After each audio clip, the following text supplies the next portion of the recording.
Hey, so I'm back, and it looks like I finally got it figured out. So I hope whoever was just on rejoins, but we can do a new game.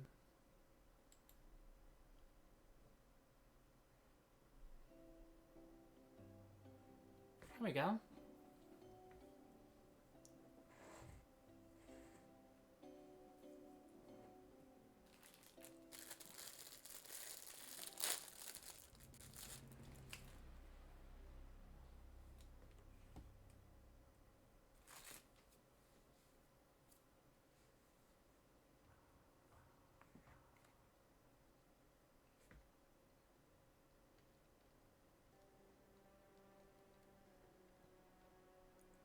I realized the moment I fell into the fissure that the book would not be destroyed as I planned. It continued falling into that starry expanse of which I had only a fleeting glimpse. I've tried to speculate where it might have landed, but I must admit that such conjecture is futile. Still, questions about whose hands might one day hold my Myst book are unsettling to me. I know my apprehensions might never be allayed, and so I close, realizing that perhaps the ending has not yet been written.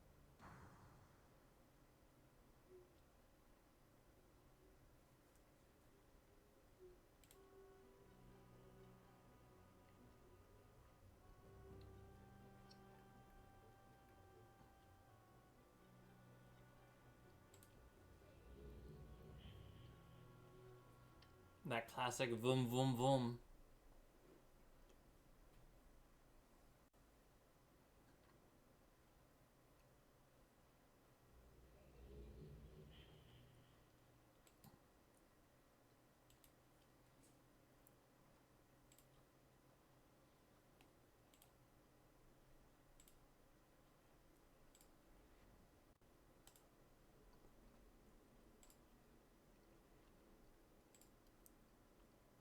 It definitely is prettier.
Neat.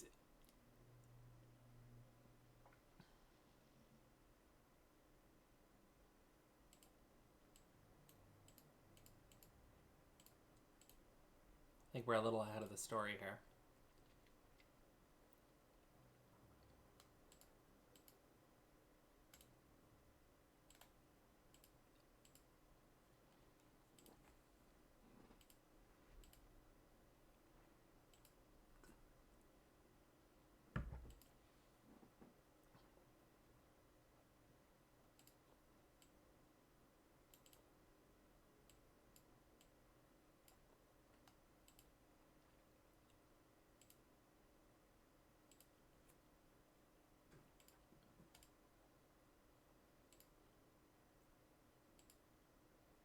Still looks like the kind of thing you'd build in like a 3D modeler.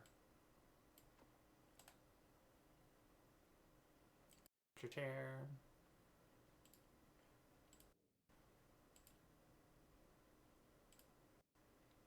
Let's go into the library and get started on our story.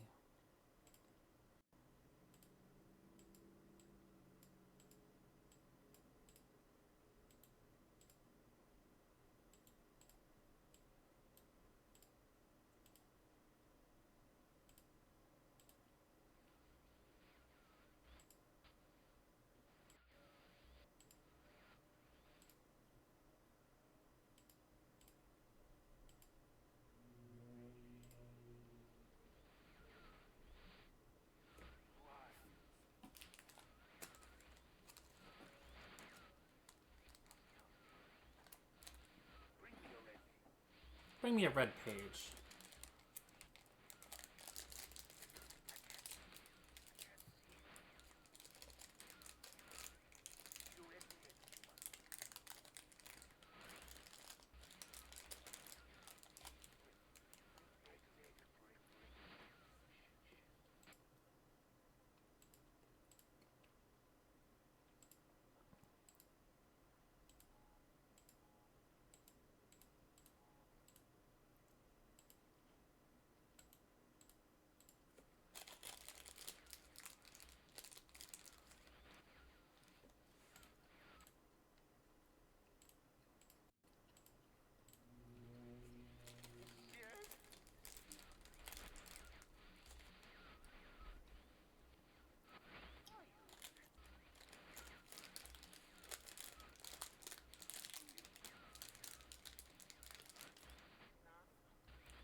I think I played this in 1995, 1996, and it was just so wild.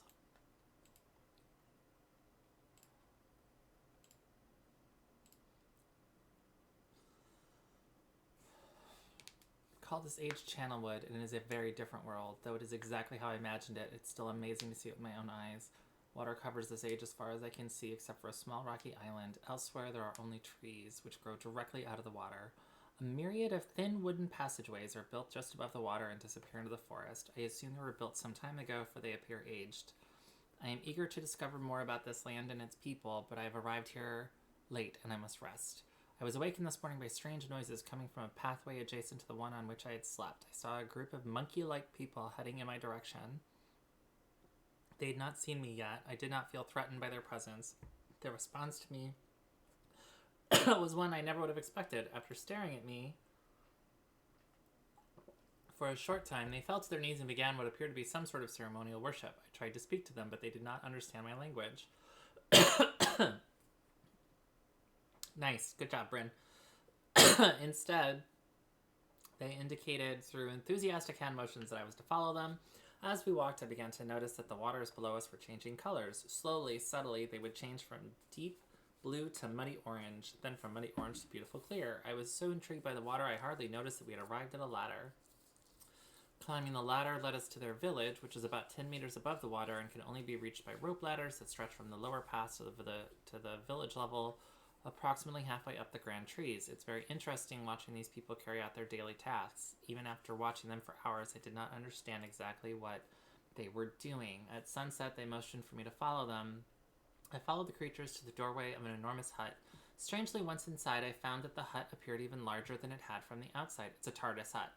The walls were garnished with bright metals. In the center of the hut sat the leader of these people. At least he appeared to be their leader, for he sat a meter off the floor in a thick throne.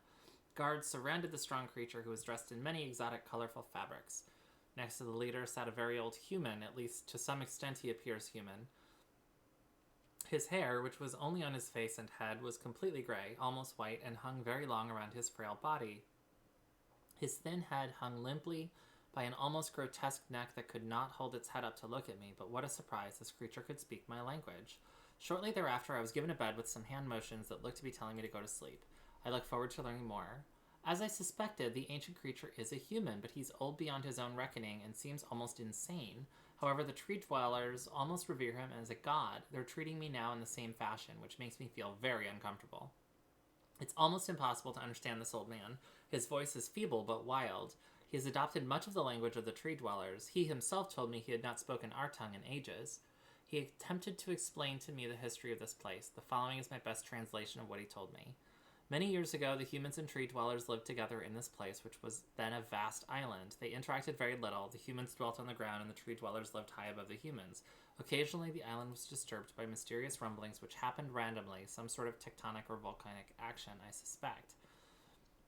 The sometimes slight, sometimes heavy tremors would only last a short time. Then they would stop, allowing everything to return to normal. One day, things changed. The rumbling began and grew quickly to unprecedented levels. Soon it became apparent that the entire island was sinking slowly into the ocean around them. Many of the humans died that day, but not before sacrificing themselves in order to stop the sinking of the island. The humans who lived through this catastrophe moved into the trees where they gradually died out, maybe because they were unequipped for such an environment, but I'm not sure.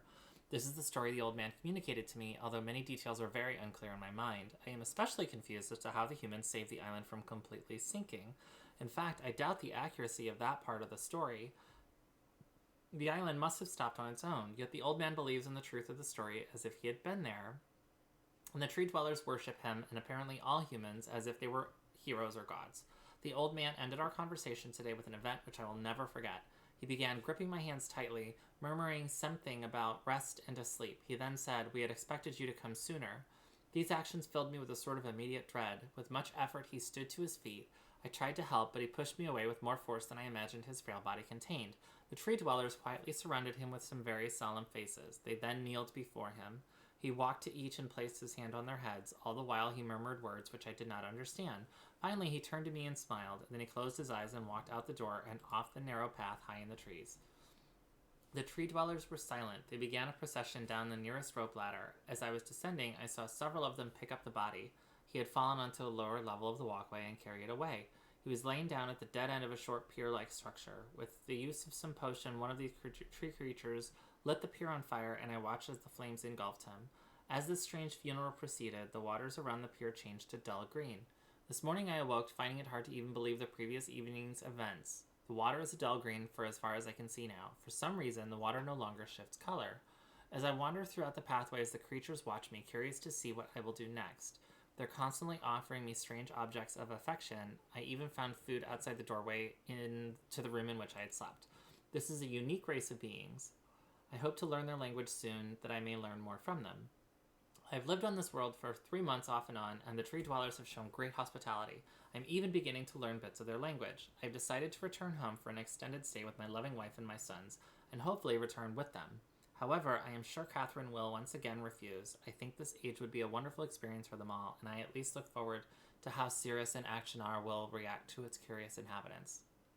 Catherine is staying behind as expected. My sons have returned with me, and they enjoy this age very much. They get along very well with the tree dwellers and are picking up their language surprisingly fast. I have no doubt that it will not be too long until they can speak with the tree dwellers much better than myself. I am leaving tomorrow to check on the Osmoian age. Osmoian age? Cirrus has suggested that I allow him and his brother to stay. Though the idea unsettles me, I know the boys are growing up rapidly.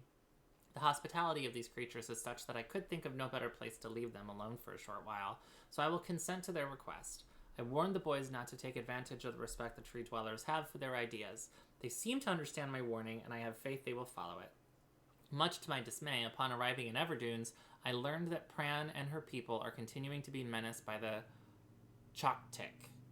I fear for their survival and plan on returning to her shortly after checking on Cirrus and Actionar here. See Everdune's journal for more information. After watching Cirrus and Actionar, I see they are handling things very well, and I think I can put to rest any fears about leaving them in Channelwood again. And for a little longer time. The tree dwellers seem slightly distressed that I'm leaving, but are happy that Cirrus and Actionar are staying behind again. I've been gone for over 3 days, and have been to many different places. I had to tell Cirrus and Actionar about Pran's death today, and they were visibly shaken, although they only remembered her from their childhood. Catherine has suggested that it would be wise for Cirrus and Actionar to leave Channelwood for a while, and I have to agree. They'll be returning with me when I leave again. I've told my sons that they'll be returning with me in 2 days. They spent the entire night telling me of an adventure they experienced in my absence. It was rather remarkable. It seems they constructed a boat with the creatures and traveled some ways out into the surrounding waters. I enjoy hearing them talk excitedly of their adventures, and am reminded of my own adventures as a child. I finally understand why the tree dwellers have been giving me their many inks and insisting I write with them. Looking through some of my past entries, I see now that the inks have changed from the black I thought they were to various different colors.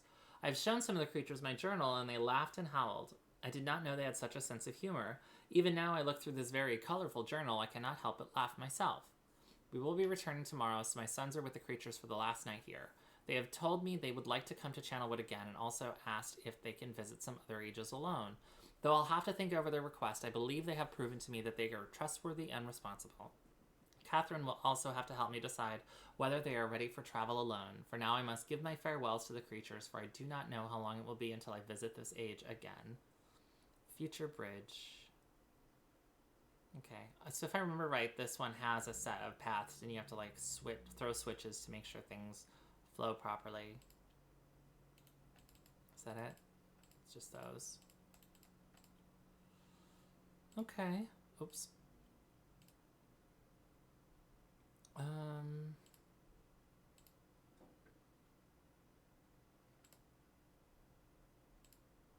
Stone Ship Age, the Channelwood Age of Myst, the Selentic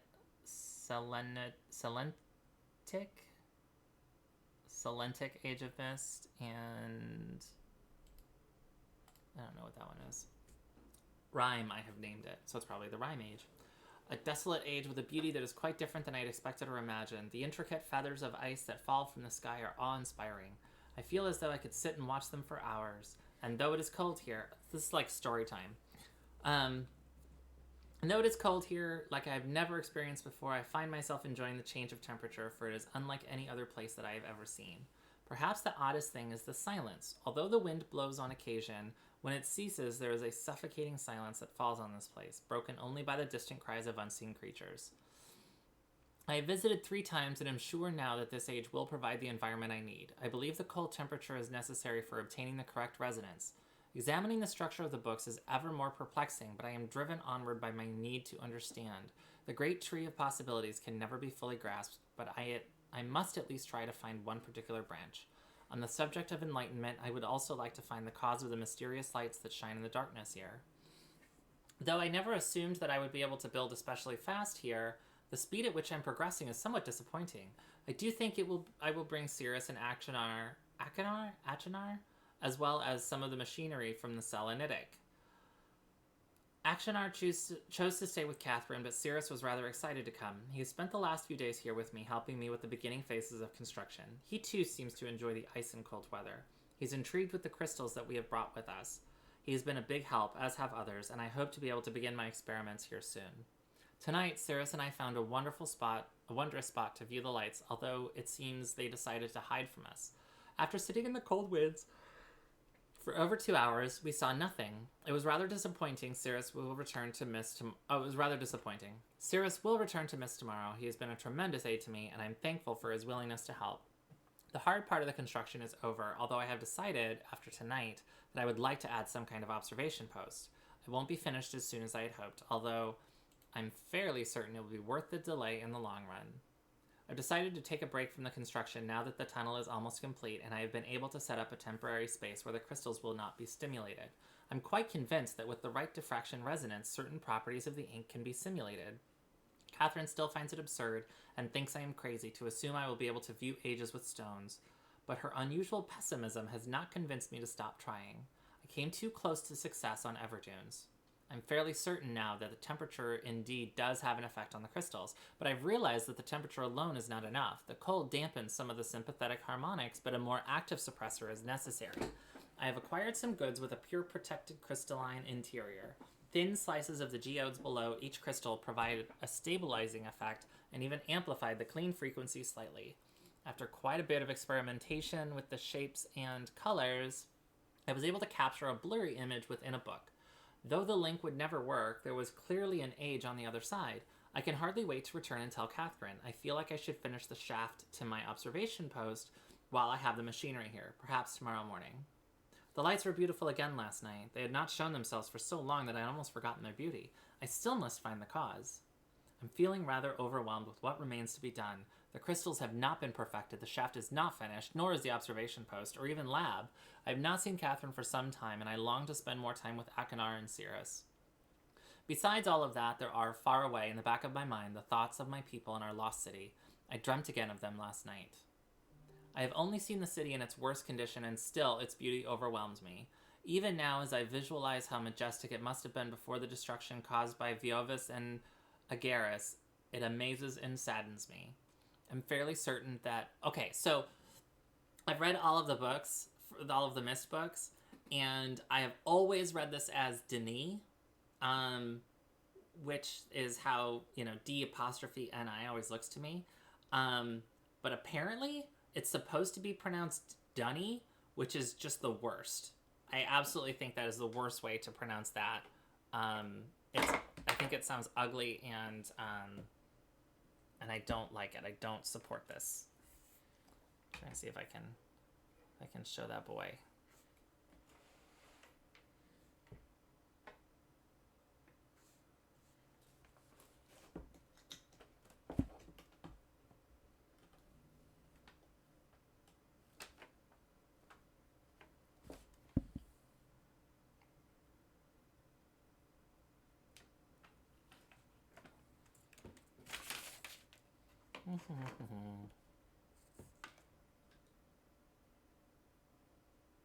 There we go. Bucky Camp fixed.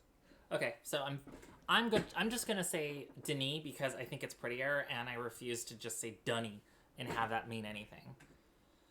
I'm fairly certain that Denis is not dead as my father believed. I am convinced that there must be some who managed to escape the destruction and even now continue to survive in separate ages.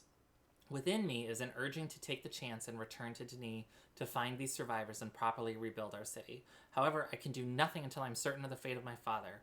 If my plan failed, if I missed a single book when attempting to trap him on Riven, then he has been free all along. If that is true, then all that stands between him and the ages I have now written is the link from Denis to Myst. As much as I wish to return to Denis without knowing the state of my father, I cannot risk re-establishing that link. I must observe my father without re-establishing that link. It has taken several years, and there have been many dead ends, but I have partially succeeded. Now that I've managed to view another age using the crystals, it is only a matter of time until I view Riven. At least I hope. Catherine will have her ideas about all of these things, and I miss her greatly. I will return to Rhyme later when my mind has cleared. Oh, look, it's that little thingy with the mountains and the switch diagram. Okay. Alright, so we looked at Channelwood. Oh boy, this one's all charred. Bad news. Oh, these are all like that. Okay. Yeah. Cute little gimmick they have. Okay, so we have the Channelwood Age, the Stoneship Age. Emmett was the first to live on the rocks. He named them the rocks because that is what they were. A group of sharp rocks clustered together in the middle of a large sea. This was where Emmett lived. He enjoyed his life. Emmett would occasionally swim to nearby rocks as it was never too far of a distance. One day, another person appeared on the rocks for no apparent reason to Emmett. Emmett named this new person Branch. Emmett and Branch quickly became friends, swimming and hunting for fish together often. Emmett showed Branch the simple cave in which he lived on the largest rock. Soon, Branch discovered a place where he decided to live, also on the same large rock. The sun always shone brightly in their world, and the water was always dazzlingly clear, allowing them to see almost to the deep ocean floor which surrounded them. Though the sun always shone, it was never too hot for the boys. A light breeze always came from the north and cooled the area down. One day, while Branch was swimming and having fun in the water, he noticed another boy swimming. Branch brought the new boy to Emmett to find out what to call the new boy. Emmett said the boy should be called Will. Will was soon a part of the group, and all three of the boys swam and enjoyed their perfect world. At least that is the story I was told when I arrived today on the island. Emmett, Branch, and Will were surprised to see me at first, but even before the night ended, we were all becoming good friends. Today, the second day on this newly created age, a strange thing happened. It was not strange to me, but the three boys did not understand what was happening. While I was relaxing under a large tree on one of the smaller rock islands, it began to rain.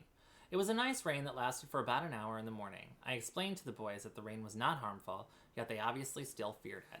Before going to sleep tonight, I told the boys I would leave the following day. I told them that while I was gone, I would make a surprising change in their world. They didn't understand, not that I expected them to. I still do not fully understand what happened today. I was experimenting with the art, testing the limits of the rules as dictated to me by Father. I attempted to create a boat by writing it into the world. I thought everything was planned correctly, yet somehow the boat had become gripped by the rock and broken in half. At least this test did not turn out as I had hoped. Although this test did not turn out as I had hoped, I now have answers to a few of the questions my father never answered. As for the boat, I can see the boys enjoying it anyway, and with that I am pleased. They have played on it all day. Even though the boat cannot move, I I have enjoyed studying from it. It is much sturdier platform than the jagged rocks. In the course of my observations, I've learned some very interesting things regarding the solar system of this age. The nights are absolutely beautiful here. Submersible lamp. I have made note of and named a number of constellations that pass above me.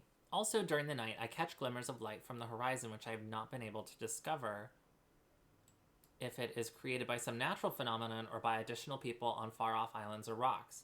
I should very much like to discover which. I rather suspect it is additional people, which would explain the appearance of Branch and Will. The rain today was just slightly heavier than usual. Just when the boys were getting used to the light rains, a small storm arrived. They were frightened of the heavier rain, not to mention the thunder and lightning. If rain has never fallen here until recently, as the boys tell me, I would like to discover why it is falling now. Regardless, I've decided to return home for a short while. I've also been thinking of some plans for a lighthouse that I hope to construct soon. I think that perhaps by shining a bright light toward the horizon, it might prove my suspicions regarding additional inhabitants. They would be curious about the light and travel to discover its source, if they have the means. I returned with many tools that I will need for construction of the lighthouse. I decided that once the lighthouse is completed, I will leave for some time and let the world's own imagination have control. We have worked 3 weeks on the lighthouse now and are making great progress. The rock that we're building on seems to not be as secure as I would like. I have had to alter my plans slightly, but those alterations pose no real problem. The boys are quite strong and have been helping me immensely. I estimate construction will be done within 2 days. Who builds a lighthouse in 5 days? Oh, I'm sorry, 3 weeks and 2 days. The lighthouse is finished and we're all proud of our creation. The boys are amazed at the structure wrought from rock with their own hands. That evening we powered up the generator, much to the boys' dread at first, and shined a great light to the horizon for many hours.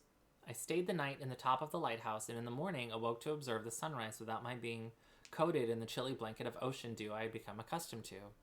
It was Will who first saw the girl. She was swimming not far from the boat where Will was getting ready to hunt for fish. Then Will noticed a man not far away from the girl. Emmett was very pleased to meet the additional neighbors.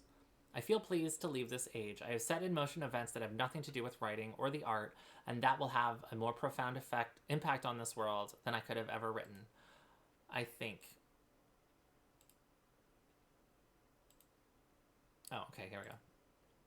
Oh yeah, half a ship. I think of this age as a gift to myself that I will wrap up and open someday in the future, only to discover that it has changed so much that it indeed is a surprise. Besides, I have yet another new age that awaits me. It seems I'm going to need some way to travel underwater in this new age, and so much planning is in order. It has been 10 years since I left this age, which I have since called the Stone Ship Age. Upon returning, I cannot believe the changes that have taken place. The original 3 boys have grown into adults, and there are many new faces that I do not recognize. Branch told me that it has not rained for 7 years, and the cool breezes are back again. They are all very content, have been serving me with new foods and showing me new materials they have discovered. It even seems they have found gold somewhere. I see it in many forms around the island. My lighthouse has been kept in perfect condition, and it looks as if they have tried their very best to keep it so. Yet I have noted that the entire rock it was built on has sunk approximately 40 or 50 centimeters. After a wonderful visit with my old friends, I wonder aloud with them what things will be like here in another 10 years. Constellations. Oh, this will come back to be relevant, I'm sure. Okay. So this is how we do this.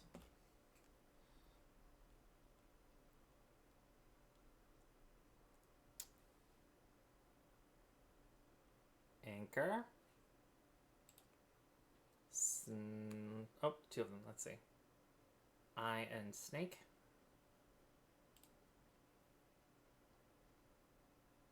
Beetle and cross.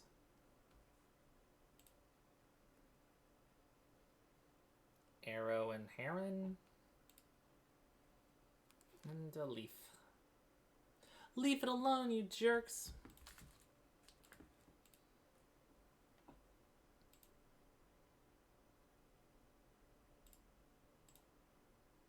This is the only game, I swear, this is the only game that starts with a book report. Channelwood Stone Ship, Selenitic Age of Myst. It has been a while since I've heard only silence, and I enjoy it greatly, I think. For some reason, I do not feel altogether welcome in this new world in which I have arrived. But how could I be unwelcome in an age with no inhabitants? It is, of course, only in my head. This world is very beautiful, but I think I have yet to ever write a journal write in a journal that an age I've linked to is horrid or disgusting. From the grassy hill where I am standing, I can see green fields below, along with a few scattered forests. A rather large lake looms some distance from where I am standing, yet the water's blue can be seen plainly from here. The air is fresh, and the sky is sparkled with white clouds. It is absolutely breathtaking, and yet, that strange feeling again. Perhaps it is the hot breeze that continues to blow from the north. Hotter than I would have imagined, and it almost singes my skin, and I feel quite uncomfortable when it comes. I will try to ignore it. Night has almost arrived, and the sunset is spectacular. Oranges and reds have settled above the western horizon. Though this night has come, the horizon still glows red long past the sunset. Dark reds flow from the horizon and blend into the black sky. Again the feeling, and I am beginning to believe it is not at all in my mind. I must sleep now. I will need my strength to explore more tomorrow. I have had to return home due to an unpredictable natural occurrence more frightening than I have ever experienced. I was awakened by terrible shakings in the ground and explosions on all sides of me. Gigantic balls of fire were falling from the sky, and I immediately left in fear of my life. I must remember to bring a Myst linking book with me when I return in case the one left there has been destroyed or damaged.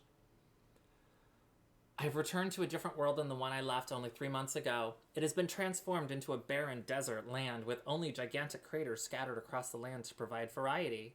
Strangely enough, the small grassy hill where I spent my first night remains exactly the way I found it. Apparently, the falling meteors did not hit this area, leaving an oasis in the midst of this horrible desolation. The hot wind I remember has turned into a rather pleasant breeze, which is at least one improvement. I fear it is the only improvement. The magnificent lake I saw on my first visit is now completely dried up. However, another lake now exists and appears to be quite a bit larger. I assume one of the falling meteors created this lake due to its circular shape and the jutting rock that grows out of the center of this lake. The rest of this world seems like desert, although I will verify that statement with closer inspection. Though this world has little visual excitement to offer, it offers much to the ears. Sounds constantly flow through my ears, and I have found where a few of them originate. It seems, as Catherine says, I do find beauty in everything. Last night I was awakened by a horrible hissing. I was sweating, and the heat was so intense that I immediately dipped my head in a nearby stream to cool it down. The hot breezes had returned, along with a low roar from the ground. I walked a short distance to observe some red flames shooting up from the earth. Suddenly, the ground began to crack, and a huge chasm opened. The chasm continued to grow until it was far too wide to cross. Then the tumult subsided, leaving only a dull roar. I have decided, however, I can use the chasm to my advantage. Perhaps the heat from the chasm can be harnessed. Even as the chasm has ripped into the surface of this world, it has opened up a whole new world to explore. Although uncomfortably hot, I found it possible to reach a cave in the chasm that had been created, and have now explored deep into the crust of this planet. I have found a vast underground cave system that will take many years to map and explore. I will also look for a safer way to reach the underground than through the chasm wall. This age seems to change on its own, so I feel I should leave again and see if things are different when I return. It is also important that I check on Cirrus and Akinar and make sure everything is going along well. When I return, I also hope to bring back some tools I will need for my plans to explore the underground. The abundance of raw materials here is beginning to amaze me. I have returned with... Hi, Princess Liblu. Thanks for following. Didn't even know somebody had joined. Oh, Princess Little Blue.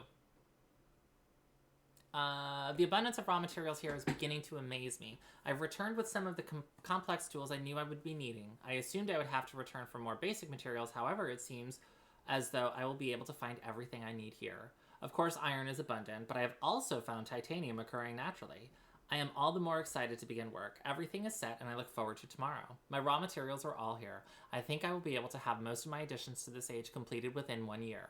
I so love working with my hands, whether writing or building. I began today on the bridge, and although blah, blah, blah, blah, the magnetic idea will work well, and I have decided 3 meters is not enough to support the beams. Although amazingly strong, rocket ship has to be one of my most prized inventions. I am extreme, could never have imagined it to come together quite as, I doubt, could possibly work with 14 instead of 8. Completely fatigued. I am so happy to have completed tomorrow. I am leaving today in order to bring back Cirrus and Akinar. I have left them alone in Channelwood. I believe they will enjoy all there is to see here.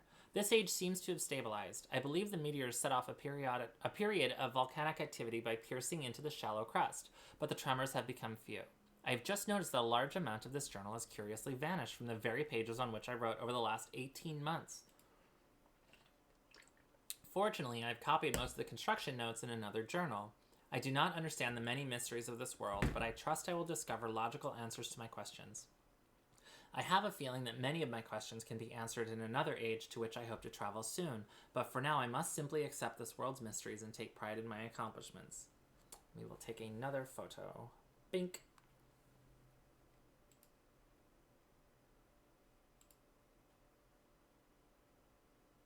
If I remember right, that piano shows up in a rocket ship. Somebody called me.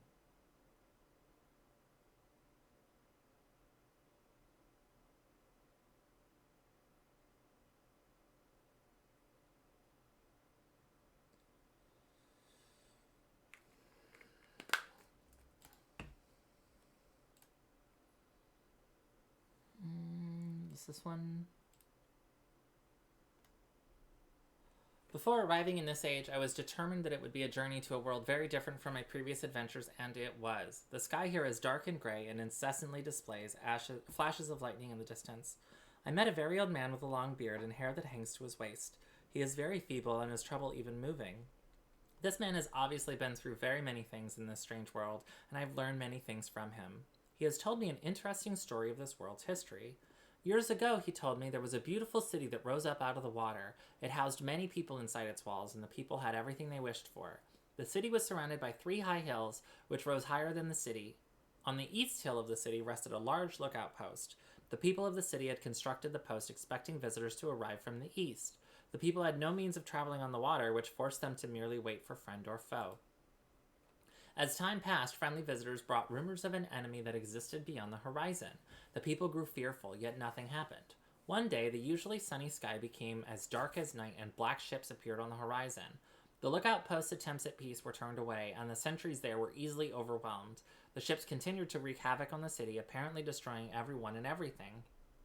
After the foundations of the city were destroyed, the city sunk deep into the ocean, and only the lookout post remained. The black ships sailed away. The man continued to say that 8 people had hidden and managed to survive through the attack. In the 9 years since the attack, 2 of the survivors had died. He also said that it was rumored that 10 years from the attack, the enemy would return to finish the destruction they had started so long ago. I have decided, since hearing the man's story, it would be admirable to save this civilization and stop this enemy's plan of destruction. I am excited about the adventure that awaits me, and an idea has sparked in my mind to provide the needed defense for these people. I met the remaining survivors today and begun work on a plan for protection. The gear room. After a short absence, I've returned to this age with my 2 sons. They have, as of yet, traveled rarely with me, and they are understandably excited to be here. They have grown considerably since Everdunes, and it is already obvious to me that they will be a great help this time instead of the nuisance they have been in the past. All 3 of us, along with 4 of the healthier survivors, began construction today. We are building upon the old city's ruins, which will provide a perfect foundation for our fortress. My sons have been spending much of their spare time on the South Island, where most of my materials are stored.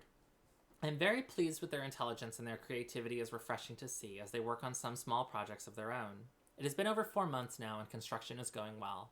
My sons love the world except for its gray sky. They detest the gray sky and tell me many times they wish the sky here were like the blue sky in Myst. The old man I first talked to tells me that the enemy is due in 4 months. I feel we will be ready when the time comes. The man reminds me of Emmett in many ways, and I often wonder how Emmett and his people are doing. It has been 6 months of work, and we have finally finished the fortress. It rests between the 3 hills, which are now only islands due to a rising water level that the people experienced after the attack. Inside the fortress, I have designed a most intriguing device. It makes use of a technology called holography I began experimenting with on my visits to Aspermere. It will be working in a couple of days after I compensate for some small miscalculations. This holographic device will enable the survivors to learn to use the fortress. The enemy is due to come soon, and I trust the fortress will provide sufficient protection for all of us.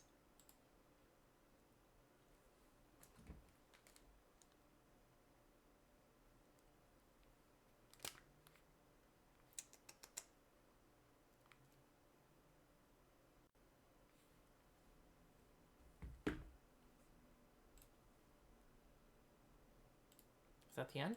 Oh, no. The black ships have come. Their attack was substantial. Their weapons have been stopped, and it appears they have turned away in defeat. I could not help but smile as I watched the boats leave.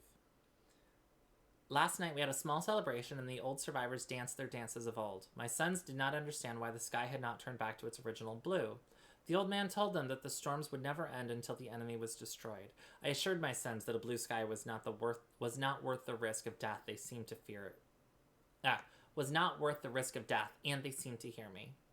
I have had a healthy adventure and have begun work on a new book. Once again, I must leave a familiar age in search of a new universe I have begun. But first, I will have an extended time with Catherine, whom I miss very much. I must also return to the people of the tide. I believe in my travels I have found a substance that will ease the pain of their bone ailments that they have long endured. I hope to return to the mechanical age one day and find the population growing and my fortress still strong. Though the sky may always be black, I am confident the people here feel a heavier darkness has been lifted from their shoulders.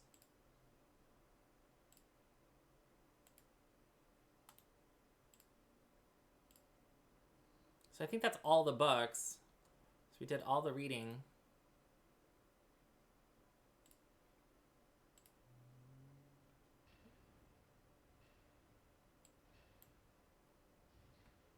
Oh.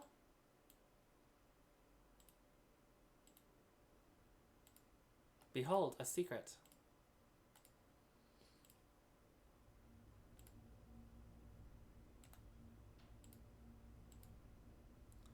Let us climb aboard the elevator. And go to the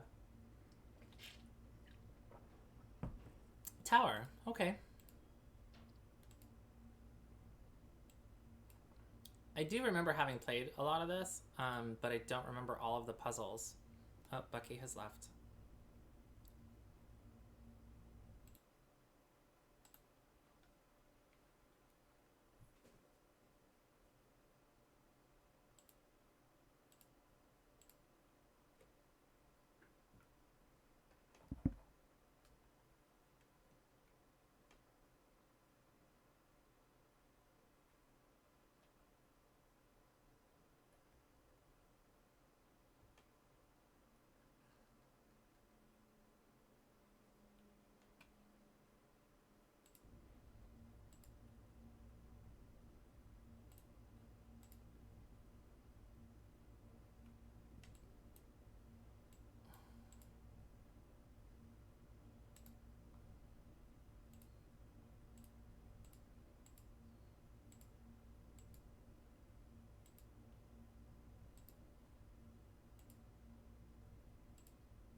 Key. Okay. Book.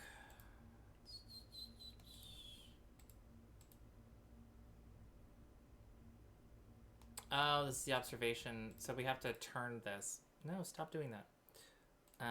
We have to turn the watchtower. So I think I have to go back to the library.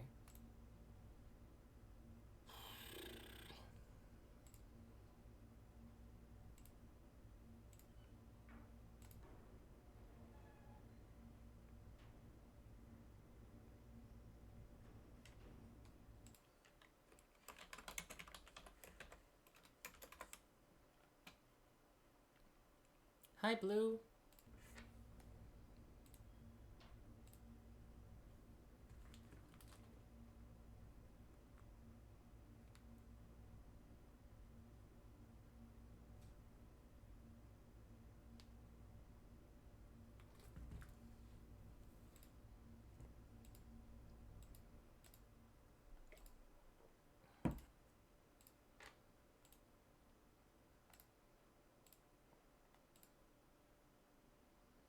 Tower rotation. Okay.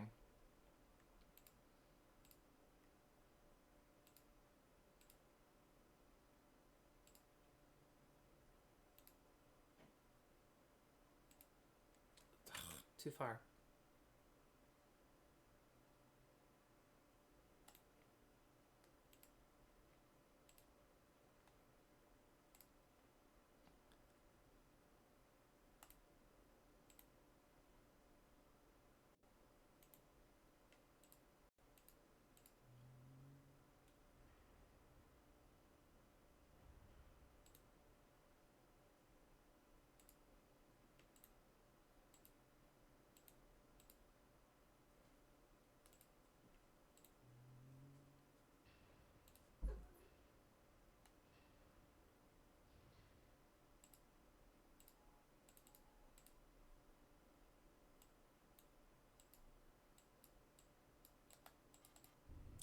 Oh. Oops.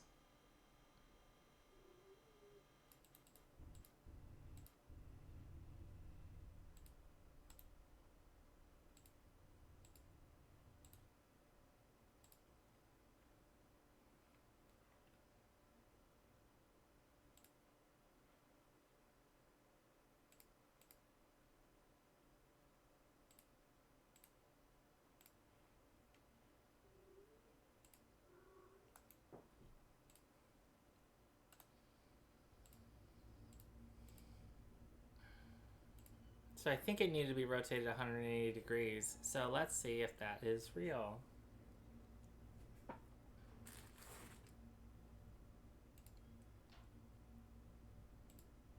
Well, shoot. So it's still gray here.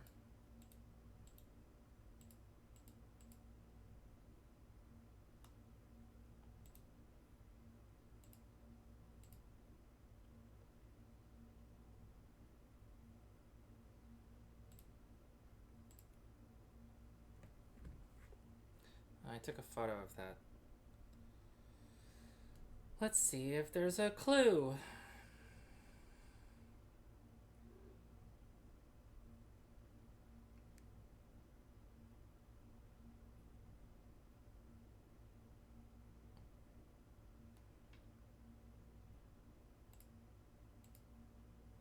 One thing I do remember not particularly loving about this game is there's a fair amount of like backtracking.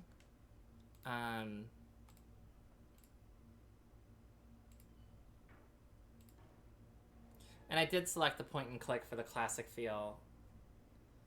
So it probably would move a little bit smoother if I didn't do that, but...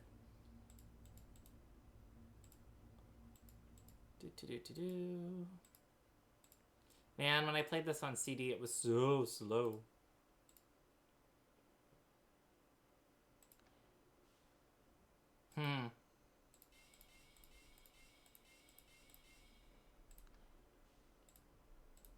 That's for later. That much I remember. Alright. Nope. Come back. There we go. Okay. So...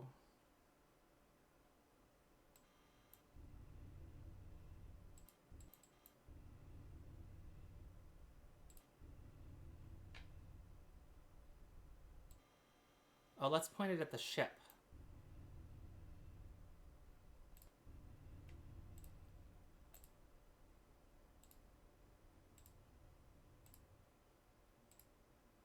This was the lighthouse on the stone ship age, so I think that's where that's supposed to go.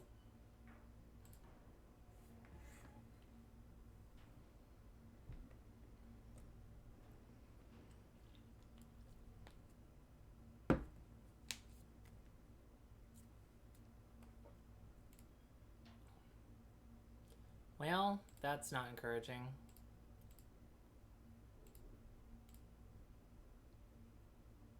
Darn it. Okay, I feel like the key is supposed to be a clue, but...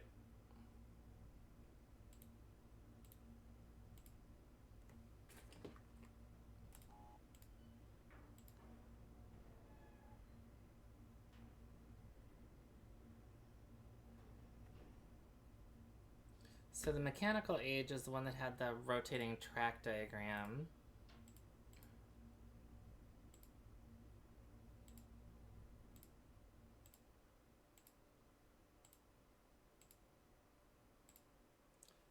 And that pointed it directly due west. I thought that's where it was to begin with.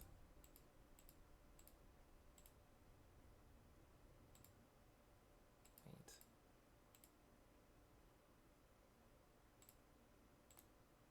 Is this the indicator?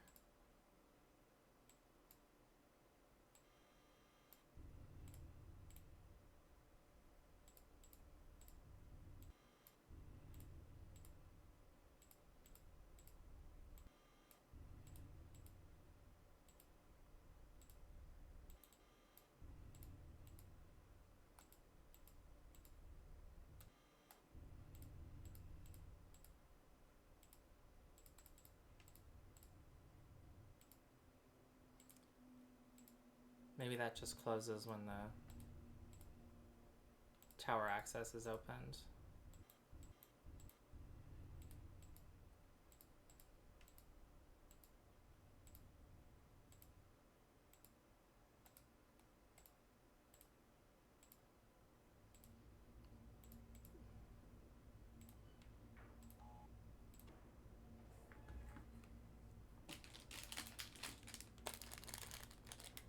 I know this is super compelling. Oh, especially when I get it wrong over and over again. Okay, I can see already there's the cement.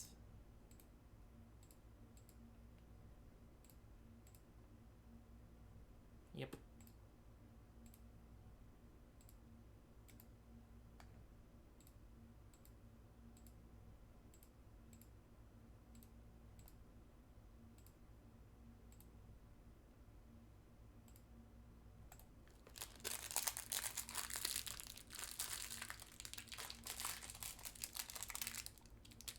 All my food gummies.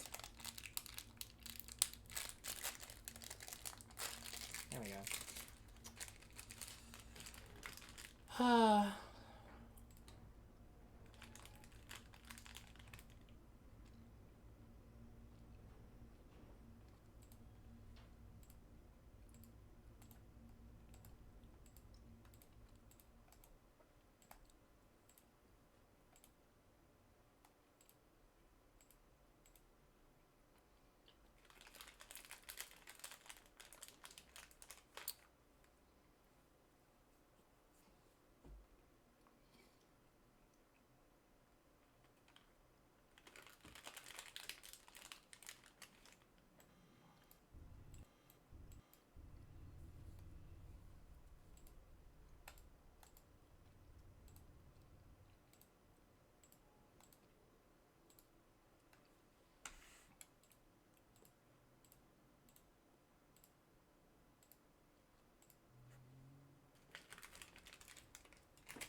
nighttime.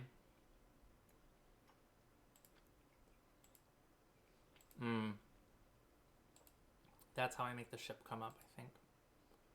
So let's see.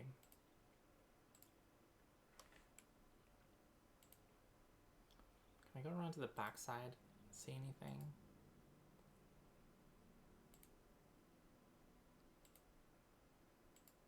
Going on a trip in our favorite rocket ship. No, can't see up. Okay. This I remember I have to turn on the power first.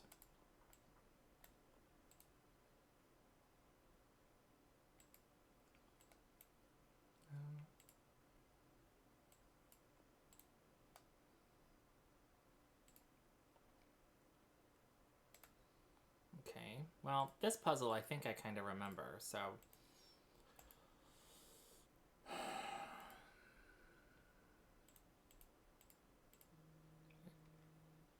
shoot.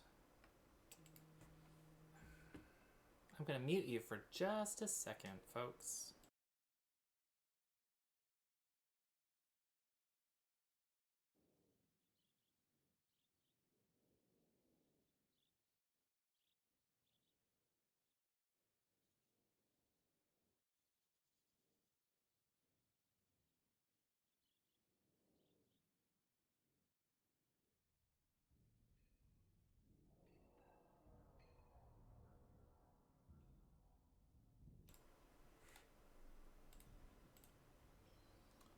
Doo-doo-doo. Going in a hole. Okay, so this has a limit. So you can't go 1, 2, 3, 4, 5, 6, 7, 8, 9, 10. Power and power to ship. I thought there was an indicator of what the limits are. You can't go over a certain threshold.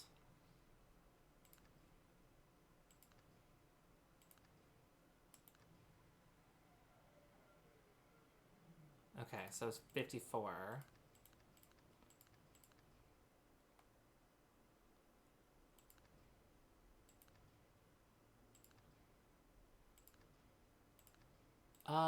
there's a circuit breaker somewhere. Right.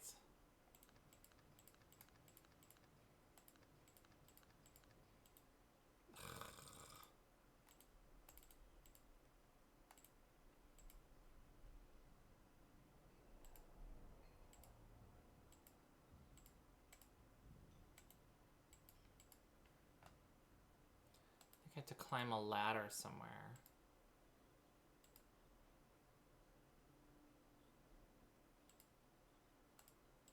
What's this? Different puzzle?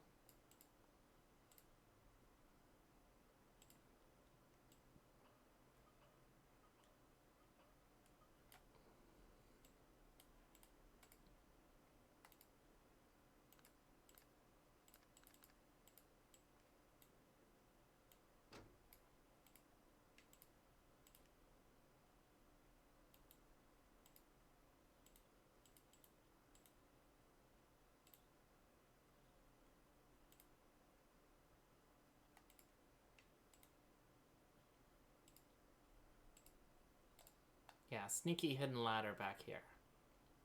Which is super dark at night.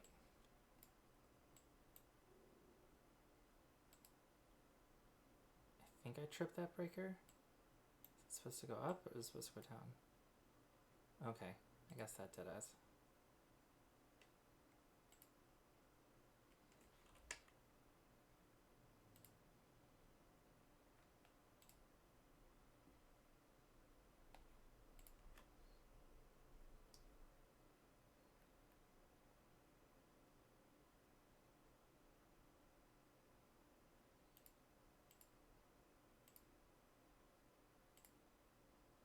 Crank these babies. I don't know what SSAO is, but here we go.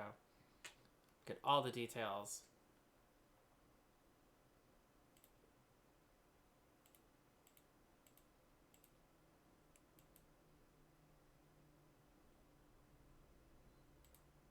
Still really dim though. Let's go back into the power station.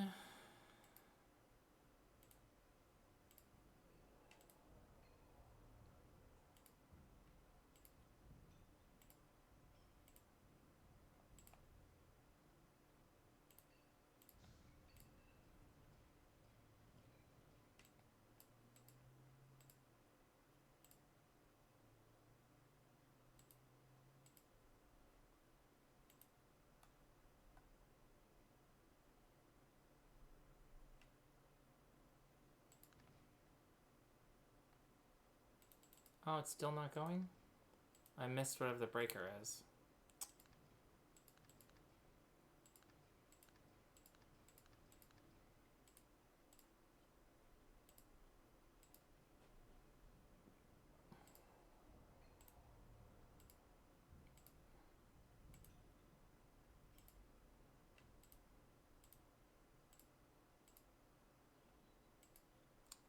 Dang, just be like daytime or something already.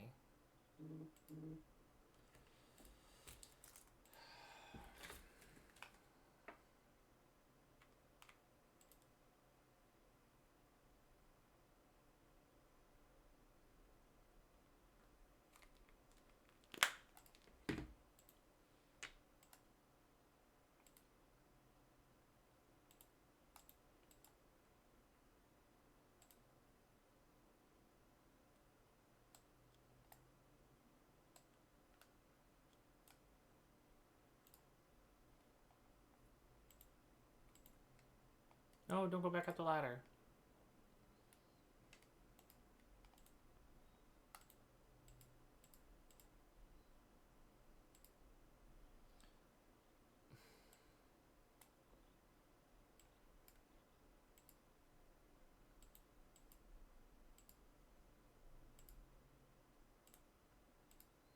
Do I have to go all the way out here? Do I have to trip it on every single one of them?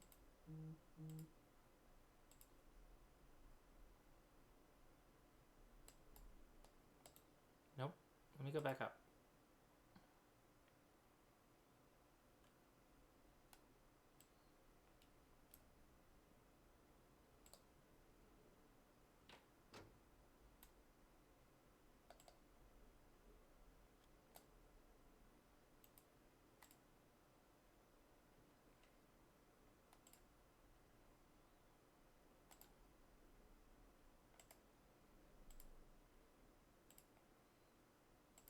just gonna jump off the edge. I've had it.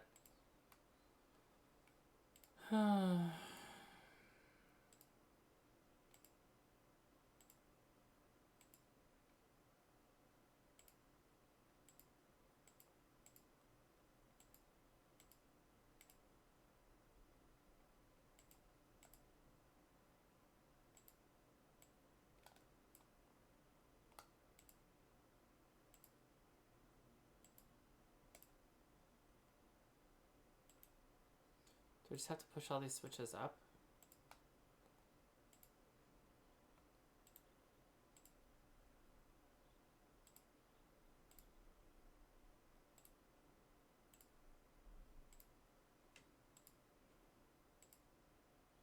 Stop doing that. Do this.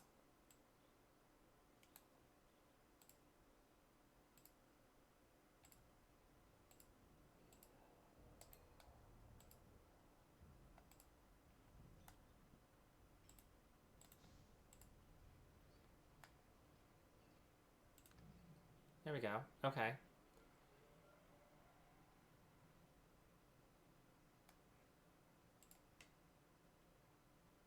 1, 2, 3, 4, 5, 6, 7, 8, 9, 10.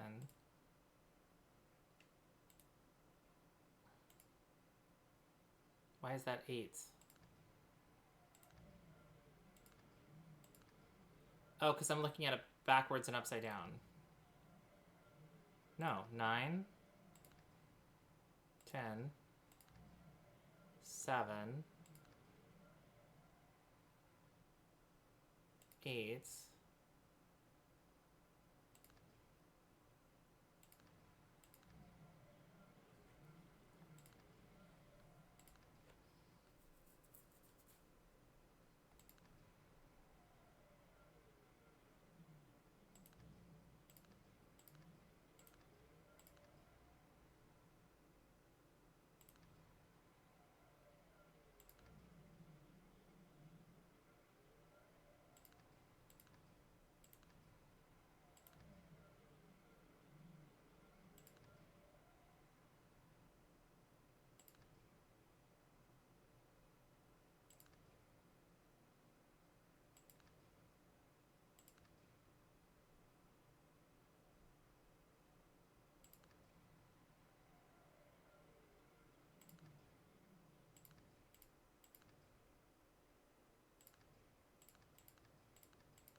Do you just 1, 2, 3, 4, 5, 6, 7, 8, 9, 10?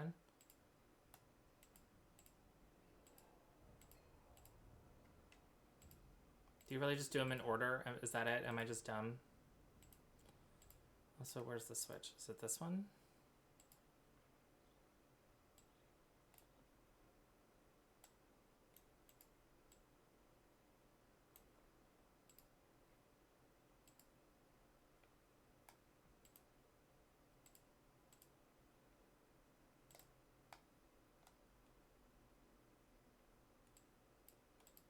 Stop! No, back up the ladder.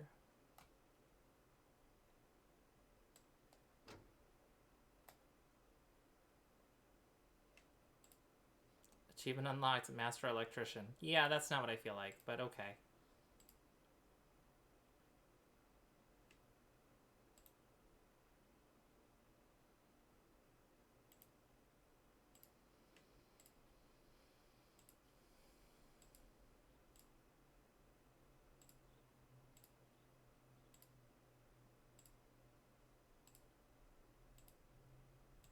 Do I have to go all the way back to the ship? Oh man. I think I might call it here. And then come back and actually do puzzles another time.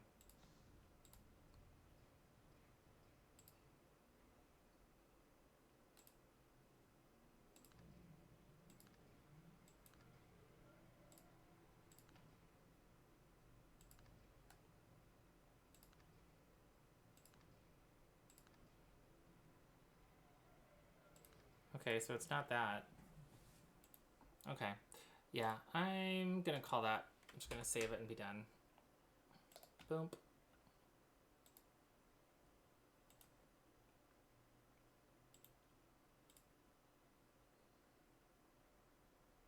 Would like to save, please. Can I not be in here and save?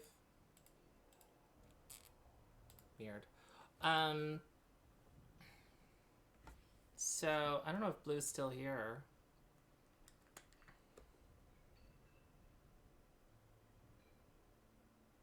If I still have a viewer.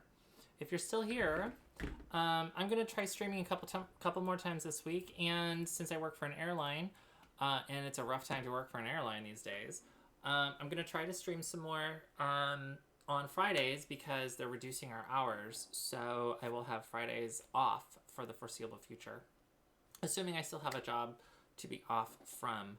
So, yeah, that's, I'm just going to call it from here. I guess I'm going to save. I'm going to try to save. Do I? Smart. Great, I figured out the save puzzle. Anyway, I'm going to quit.